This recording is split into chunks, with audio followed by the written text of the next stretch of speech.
বিষয় সেটা হচ্ছে যে অলরেডি মিডি মানে মাতারবাড়ি মহেশখালী ইন্টিগ্রেটেড ডেভেলপমেন্ট ইনিশিয়েটিভে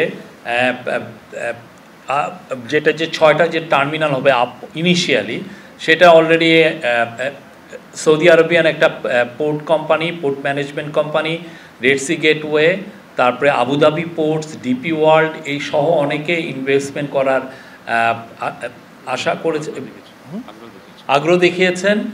আর পেট্রোনাস এবং আরামকো হচ্ছে পৃথিবীর লার্জেস্ট পেট্রোকেমিক্যাল কোম্পানি, তারা সেখানে একটা বড় রিফাইনারি, ওয়েলের রিফাইনারি করার, পেট্রোকেমিক্যাল কমপ্লেক্স করার ইন্টারেস্টটা শো করেছেন।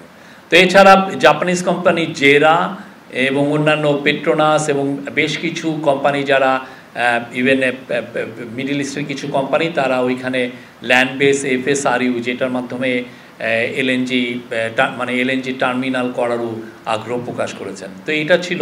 তো এছাড়া পুরো আমাদের ERD আমাদেরকে যেটা দিয়েছে সেটা হচ্ছে যে পুরো মাতারবাড়িকে একটা ইন্ডাস্ট্রিয়াল এবং লজিস্টিক্স হাব করতে হলে ইনিশিয়ালি আমাদের $18 বিলিয়ন লাগবে।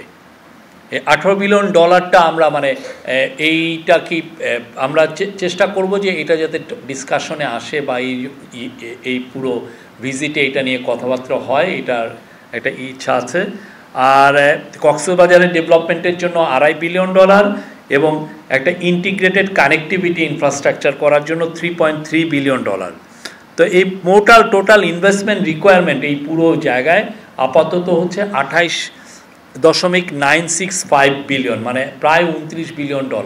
তো এগুলো নিয়ে কিছু প্রজেক্ট নিয়ে, সবগুলো না, কিছু প্রজেক্ট নিয়ে যেগুলো খুবই দরকার, এসেনশিয়াল রাইট নাও, সেগুলো নিয়ে জাপানিজ যেগুলো ডেভেলপমেন্ট এজেন্সিস আছে সেগুলোর সাথে তাদের সাথে কথা হবে।